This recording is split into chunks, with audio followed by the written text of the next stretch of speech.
Hello, good people. Today we have another module, communication with charts. We shall dive into the first unit. Discover why we need charts. That's the first unit for this module.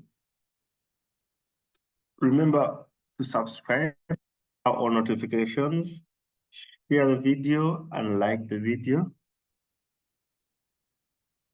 We shall dive into the first unit, discover why we need charts. 3 learning objectives. Let's go through this. We have a flow chart, we have a graph, we have a table, we have screenshots. Let's go through all this until you are passed the quiz. What can visualize data with charts do? It helps you make decisions faster. That's correct. It aids your ability to see and understand your data. So the combination of A and C is D.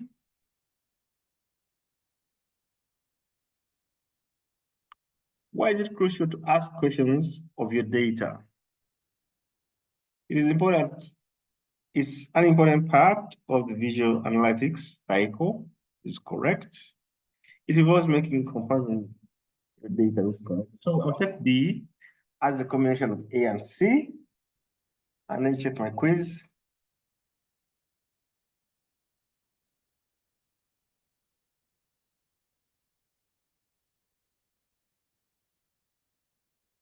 Moving on.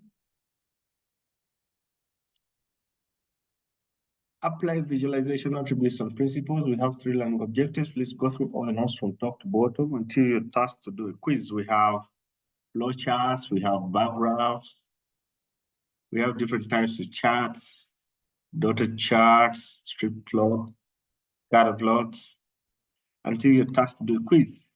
In the graph, which attentive attributes are you using when you determine the ranking of the machine category? This is color and length. So I'll take D as my answer. With length charts are appropriate for which types of comparison?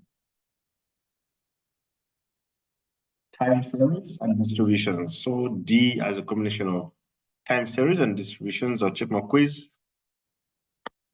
Going on.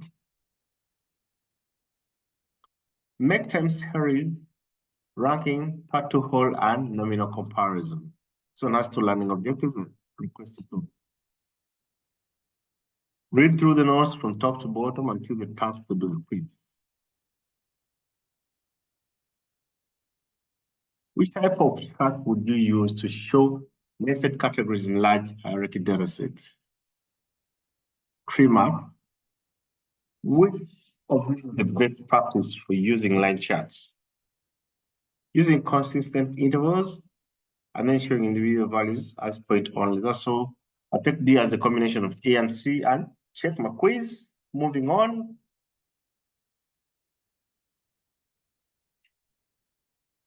Make deviation, distribution, and correlation match comparison.